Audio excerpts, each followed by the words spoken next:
Well, I hope you had a lovely Thanksgiving break.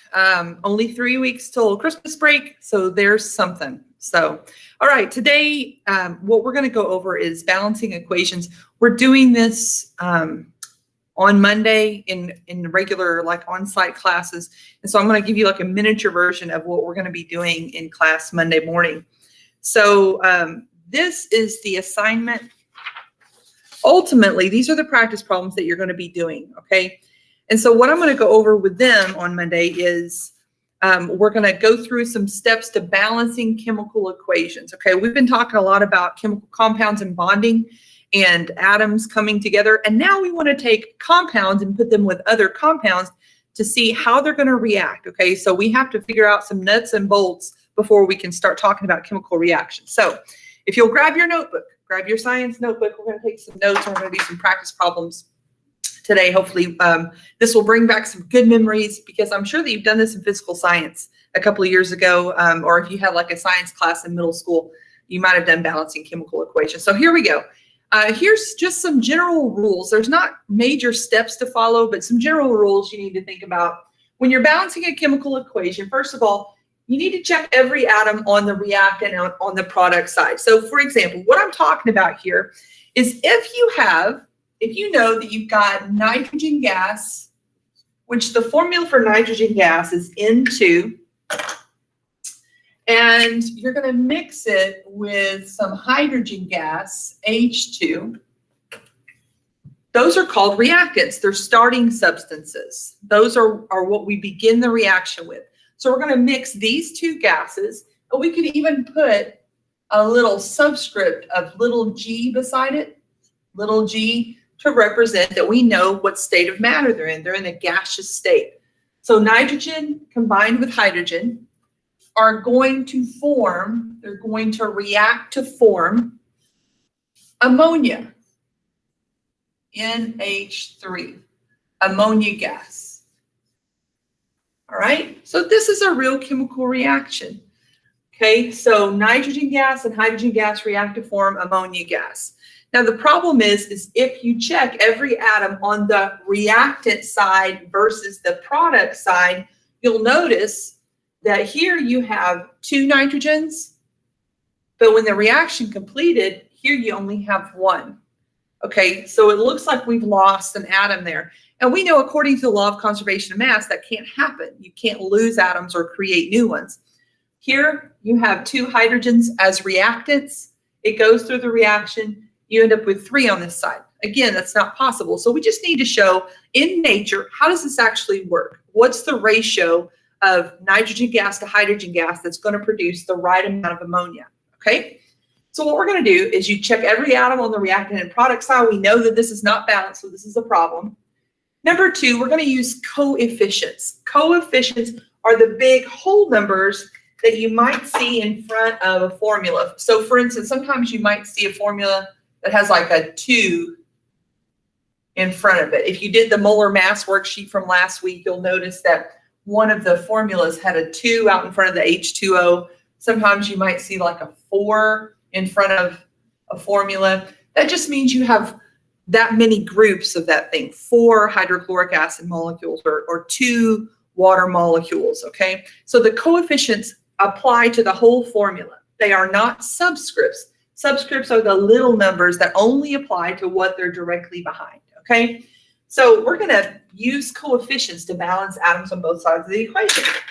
And what I suggest to the kids is you can do this one of two ways. You can start with making a list of atoms and try to do it like that, or you just can kind of eyeball it, and we're going to try it both ways today. So we're going to start this one with making a list. So here's my reactant side. These are my reactants. Here's my product side. Now, guys, the only place that you can put a coefficient is going to be in front of these formulas. This is the only place you can put coefficients, is in front of the chemical formula. All right, that's the only place we can put numbers or change numbers. All right, so here we go. So here's my reactant side, here's my product side. All right, so I'm going to make a list. On this side, I have 2 nitrogens. On this side, I only have 1, okay? So being that that's the first thing I have, that's the first thing I want to fix. It's the first problem that I see. So what I'm going to do is I'm going to go ahead and I'm going to make this be 2 by multiplying it by the coefficient of 2. So I'm going to try a 2 right there. Now when I do that, that fixes my nitrogen problem. So I'm going to go ahead and change my nitrogens. All right, so now I look at it and I know that my nitrogens are good. I have 2 on the reactant side as starters, and I have 2 on my product side, so that's good. All right, so now I'm going to keep going across, and I have 2 hydrogens here, like that. Over here, I just put a 2 right there. Now remember, a coefficient applies to the whole formula. So I have 2 sets of NH3. So not only do I have 2 N's, but I have 2 H3s. So I'm going to take this coefficient and multiply it by the subscript to figure out my hydrogen. So I have 2 times 3. I have 6 hydrogens. Okay, so I have 6 of those. So now we have a problem, right? If I go back and I look at this, I have 6 over here, I only have 2 here. So the best way to fix this, remember, I can only put a number in front of it, and it has to be a multiple to get me to 6, okay? So what could I multiply 2 by to get it to be 6? Well, 3, right? So if I put a 3 right there, I'm saying I need 3 groups, 3 sets of hydrogen molecules. So when I do that, 3 times 2, that's going to make that be 6. All right. And so now if you look at this, according to our list that we made, we know that it looks balanced. So let's go and check it. Let's double check it. You have no coefficient here. So that's just an understood 1. So I have 1 nitrogen molecule. So N2. And over here, I have 2 nitrogens. I have 6 hydrogens right here. And look, I have 2 times 3. I have 6 hydrogens there. So is it balanced? Yes, we did it right. Okay. All right. So let's try this again. All right. So we're going to try another problem. This time we'll take a little bit bigger problem here. So if you're looking at this worksheet, I just helped you do number 1. I'm going to skip on down to number 5. Number 5. That always looks bad and weirds kids out. So we'll go ahead and look at number 5. All right. So you have AgNO3. So silver nitrate, AgNO3. Now, if we wanted to, and we will eventually, like later this week, we'll start putting some little subscripts, some states of matter by it. If I put a little AQ right here, that means that that's an aqueous solution. It means that that has been dissolved in water. So it's a solution of silver nitrate that's been dissolved in water. So I'm going to take AgNO3 plus, it says we've got magnesium chloride, MgCl2, and I'm just going to say that that would be an aqueous solution too. So it's been dissolved in water. Okay. All right.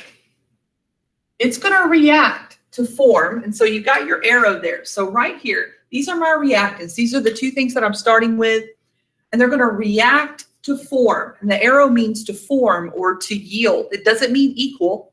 They're not equivalent values, but this and this will react to make or to form a product. And so the product here, they tell us that we have AgCl.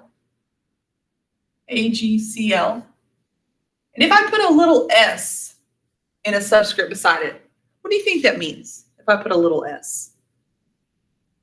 It would tell us that the AgCl, silver chloride, is a precipitate. It's solid that forms in the solution. It would start to clump up and then eventually start to settle at the bottom.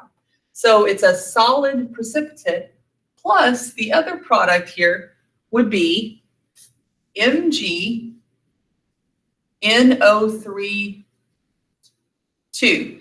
And this would be aqueous. Again, this is just going to be dissolved in solution still, an aqueous solution. All right, so here's what we want to do. We want to be able to balance this. So I'm going to make some marks to where I could put coefficients if I wanted to. I could put coefficients here where all those lines are. I could put a coefficient in front of the formula, but I can't change the subscripts. You can't stick them between a formula. You can't stick them on the ends. You can only put them in front of the formula, okay? All right, so having said that, let's start and let's look at number one. Let's check every atom on the reactant side and the product side. So here's my starters, and there are my products, okay? So let's just start from the left and work our way to the right. We're going to start with this first one, Ag. So with my Ags, over here on my reactant side, so these are my reactants, these are my products. How many Ags do you see on this side total? There's one. Over here on this side, if you're looking at the product side, you look for all of the Ags, and there's one. That's good, right? We'll keep moving. You just keep moving from left to right. Let's check our Ns, our nitrogens. On the whole side, I have one N on the reactant side. Over here on this side, if you look across here, I have NO3 in parentheses with a 2 on the outside. That means I have two groups of NO3. So that 2 applies to the nitrogen. So I have 2 nitrogens. So that's a problem. These are not balanced. So let's go ahead and start to balance this, okay? We're going to go ahead and start with our nitrogen. I have 2 here, I only have 1 here. So the best way to fix it is look to see where you can put your coefficient. The only place you can is in front of the whole formula. So I'm going to put a 2 right there. And that fixes my nitrogens, but it creates another problem, doesn't it?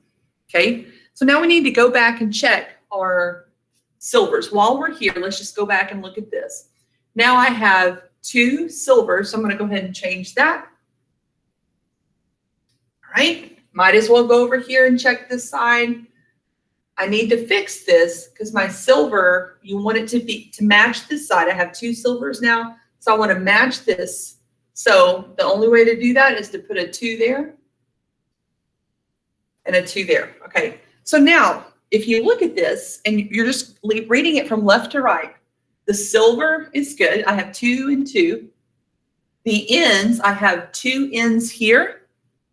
And over here on this side, I have 2 nitrogens because of that subscript right there.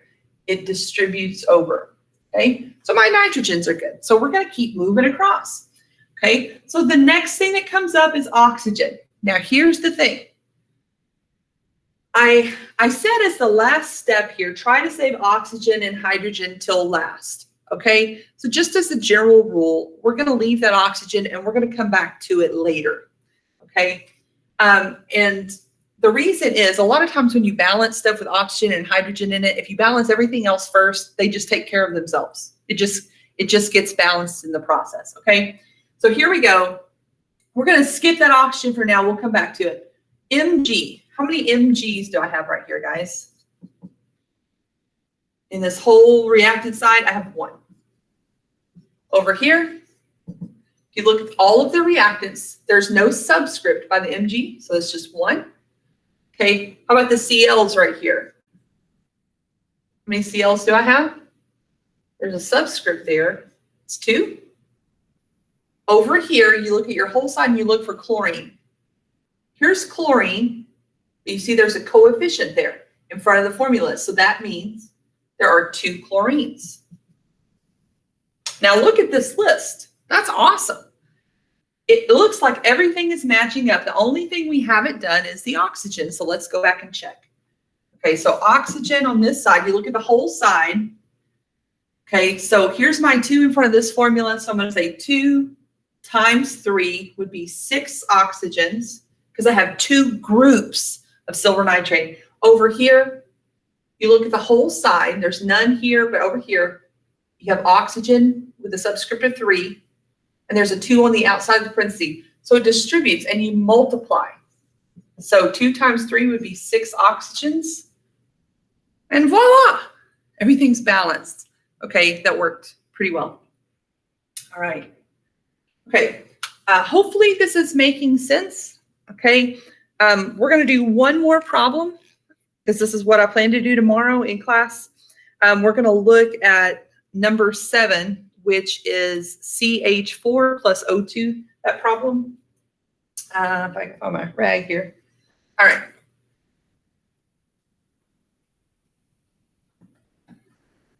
So I've got CH4, and by the way, CH4, that is known as methane gas. Methane gas. So what little subscript should I put beside it? A G, because I want people to know, I know that's in its gaseous state. Plus oxygen, gas. It reacts, or in other words, it combusts. This is a combustion reaction. It combusts to form, on your paper, it has it as carbon dioxide, so CO2, gas, gaseous carbon dioxide, and gaseous water or steam. It produces steam. Okay, so having said that, let's start making our list, okay? So we're going to compare our reactants. These are my reactants, my starting substances, to my products. It's my products, all right?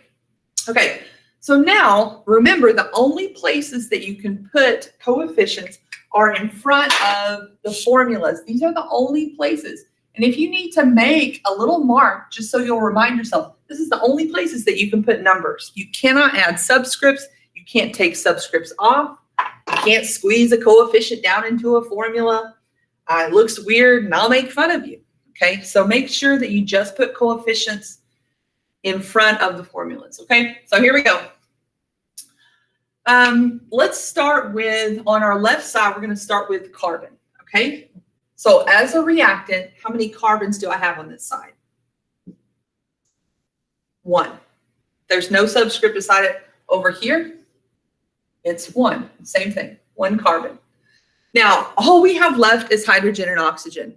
Okay, so in that case, you just you kind of do them as they come. Hydrogen happens to be first, so I'll do the hydrogen. Usually, if hydrogen's there, try to do hydrogen first and then save the oxygen.